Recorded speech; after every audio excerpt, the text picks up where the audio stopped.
Courts in California and New Mexico found social media giants liable in two watershed cases on social media's societal impact. Joining us now is former White House CTO Anish Chopra, who is new chair of the Arcadia Institute. And Anish, we're trying to get a feel for what this really means. These are two big cases, the first that we've seen that really go beyond Section 230 and say that these technology companies are responsible for what happened on their platforms.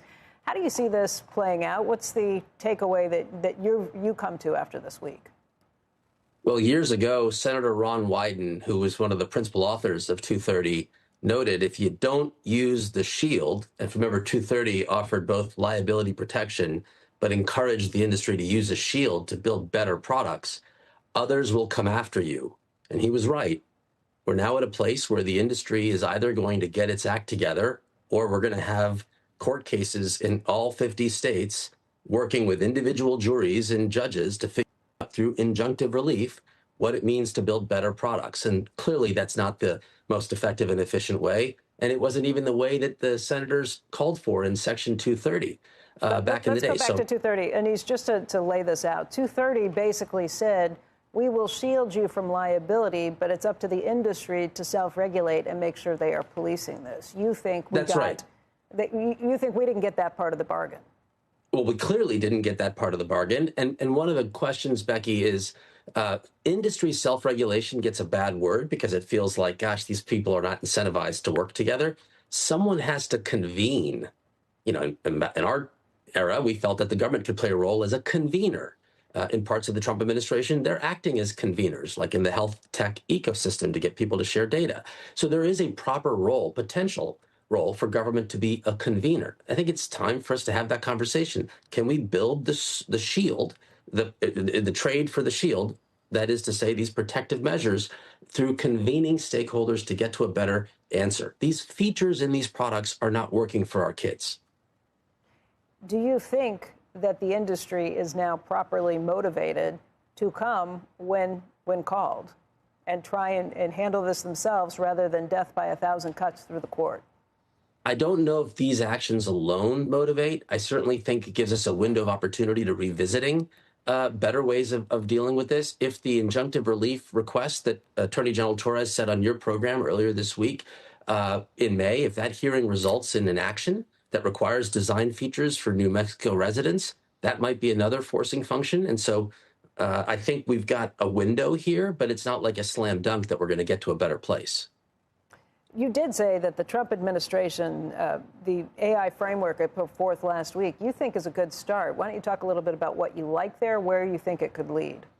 Yeah, and Washington, as President Obama said, often works within the 40-yard lines. And I think in tech policy, there's a lot more that brings us together than separates us. And so give credit to people I respect, like Michael Kratsios, for putting together a framework that basically says we can work with sector-specific guardrails under a thoughtful process that our Commerce Department, NIST, manages quite well in online identity and a bunch of other areas.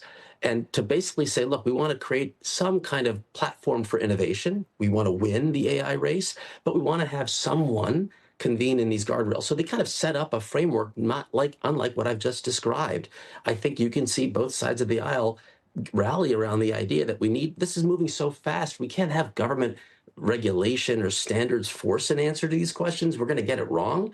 It's possible that if we convene stakeholders, we can be much more responsive to these obvious problems of doom scrolling and age-appropriate content that we all know need to be fixed.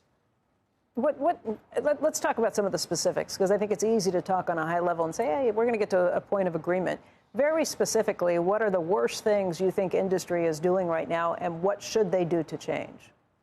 To me, unquestionably, this idea of addicting teens or preteens, which I think came out in the hearings, like language from employees at these companies saying things like, we're pushers.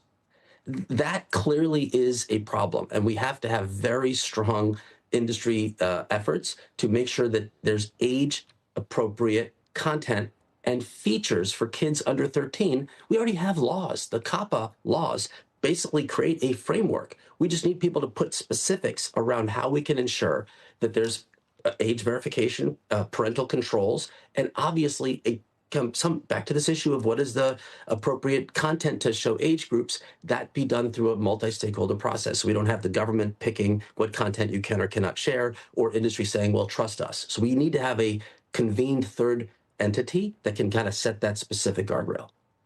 Anish, I'm always kind of skeptical that Congress can get anything passed. Look how long it's taking them even to decide if they're going to fund TSA agents. We've got the Senate finally voting on it. We don't know if it's going to make it through the House. If it does, it might not be until at least Monday. But I still think Congress has a better chance of getting some of these initiatives pushed through than self-regulation from an industry that has chosen not to do this for over a decade at this point. You're raising... Why go to self-regulation? Why not just deal with actual legislation? I'm actually suggesting a third path. You're right. We're too frustrated on self-regulation, and we would want Congress to say something.